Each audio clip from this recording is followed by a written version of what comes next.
ہاں شیئرز کا کاروبار جائز ہے یا نہیں, بہت سے لوگ یہ سوال پوچھتے ہیں, تو میں نے کہا اس پہ میں باقاعدہ ریکارڈنگ میں لے آؤں. شیئرز کا کاروبار چند شرطوں کے ساتھ جائز ہے. نمبر 1, جس کمپنی کا شیئر خرید رہے ہیں وہ کمپنی جائز کام کر رہی ہو. بات آ گئی سمجھ میں؟ شراب کی کمپنی کے شیئرز حرام ہیں, ٹھیک ہے نا, بینکوں کے شیئرز حرام ہیں, تو جائز کام ہو, جائز پروڈکٹ ہو. دوسری بات یہ کہ کمپنی وجود میں آ چکی ہو, یعنی اس کے ایسٹس وجود میں آ چکے ہوں, لکوڈ فارم میں اس کے اثاثے نہ ہوں.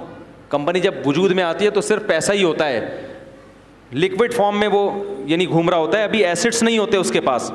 تو اگر لکوڈ فارم میں ہے تو پھر آپ شیئر خرید تو سکتے ہیں مگر پروفٹ کے ساتھ بیچ نہیں سکتے, اس کی فیس ویلیو پہ بیچنا پڑے گا.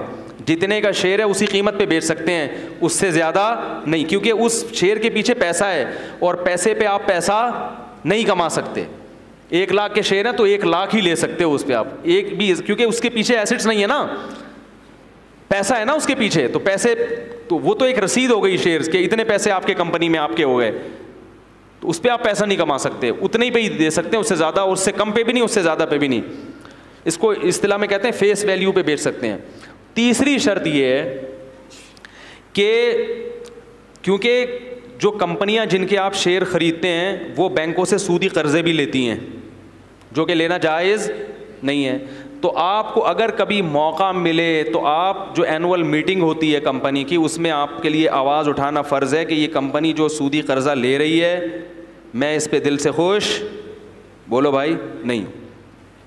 یا بینک کو کمپنیاں پیسے دے کے سود بھی لیتی ہیں جو ان کی انکم کا, بولو بھائی, حصہ ہوتا ہے. زیادہ تر تو یہ ہوتا ہے کہ کمپنی جہاں کاروبار میں پیسہ گھماتی ہے نا, وہاں کمپنی بینکوں میں رکھ کے سود بھی لیتی ہیں, تو وہ بھی آپ کے پروفٹ میں شامل ہو جاتا ہے. تو کبھی کسی میٹنگ میں آواز اٹھانے کا موقع ملے تو یہ اٹھایا جائے کہ ہم بینک میں پیسہ رکھ کے سود لینے کو جائز نہیں سمجھتے, کیونکہ آپ بھی شیئر خریدتے اس کمپنی کے شریک ہو جاتے ہیں. بات آ رہی ہے سمجھ میں؟ تو اگر آپ کو یہ موقع ملتا ہے تو یہ, اگر نہیں ملتا تو پھر معاف ہے. اور دوسری بات یہ کیونکہ کمپنی کے پروفٹ میں وہ کچھ نہ کچھ % سود بھی شامل ہوتا ہے جو سب میں تحلیل ہو جاتا ہے, لہذا شیئرز کے بزنس سے جو ارننگ ہوگی اس میں آپ یہ دیکھیں گے کہ کیا واقعی آپ کی کمپنی کی اس ارننگ میں سود شامل ہے یا نہیں. اگر ہے تو اتنے % آپ کو اپنی ارننگ سے صدقہ, بولو بھائی, کرنا. مثلا کمپنی کا جتنا پروفٹ ہے وہ پروفٹ میں 2% سود بھی آ رہا ہے, تو آپ کے پروفٹ میں سے آپ کو 2%, بولو بھائی, پروفٹ میں سے, جیسے آپ نے 100 روپے کا شیئر خرید کے 100 روپے میں 200 میں بیچا تو پروفٹ کتنا ہوا 100, تو 100 میں سے 2 روپے آپ کو کیا کرنے پڑیں گے, بولو نا یار, صدقہ, تاکہ وہ حرام جو شامل ہے وہ اس سے پاک ہو جائے. اور آخری شرط یہ ہے کہ شیئرز جب تک قبضے میں نہ آ جائے آپ اس کو فروخت, بولو نا یار, نہیں کر سکتے. اب کمپنی میں جو نے آپ کو جو شیئر دیا ہے ظاہر ہے اس کے پیچھے کوئی ایسٹس ہے نا, تو وہ تو قبضے میں لے نہیں سکتے نا آپ, ورنہ تو سب پہنچ جائیں گے, یہ صابن کے ڈبے 6 مجھے دے دو اور یہ اگربتیاں کیا کر دو, یہ تو ممکن نہیں ہے. تو اس لیے علماء نے کہا, اس میں تخلیہ بھی ممکن نہیں ہے, تو اس لیے علماء نے یہ کہا ہے, خاص طور پہ حضرت مفتی تقی عثمانی صاحب جو اس فیلڈ کے سب سے ماہر ترین عالم ہیں دنیا میں, کہ جب تک وہ آپ کے نام نہیں ہو جاتا شیئر, یعنی کمپنی آپ کے نام رجسٹرڈ نہیں کر دیتی, اس وقت تک آگے اس کو بیچنا جائز, بولو بھائی, نہیں, چاہے وہ آپ کے رسک میں داخل ہو گیا ہو. لوگ کہتے ہیں بھائی میرے زمان میں آ گیا ہے, اب اگر قیمت گرے گی تو میرا نقصان ہے, تو قیمت بڑھنے سے میرا فائدہ بھی ہے.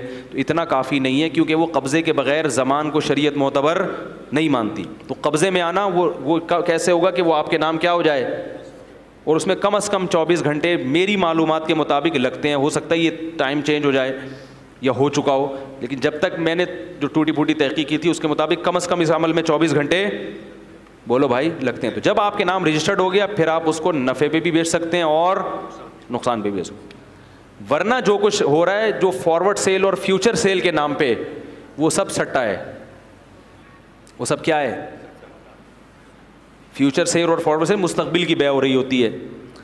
جو بروکر ایجنٹ ہے نا وہ ڈرامے کر رہے ہوتے ہیں, ہوتا کچھ بھی نہیں, کچھ بھی نہیں رہا, بس وہ فیوچر میں دیکھتے ہیں کہ اگر وہ قیمت بڑھ گئی تو تم اتنے پیسے دو, قیمت گر گئی تو اتنے پیسے مجھ سے لے لو. یہ جائز, بولو نا یار, نہیں ہے. رسول اللہ صلی اللہ علیہ وسلم کی صحیح حدیث ہے, لا تبع ما لیس عندک, جو چیز تمہارے قبضے میں نہیں آئی ہے تم اس کو بیچ نہیں سکتے.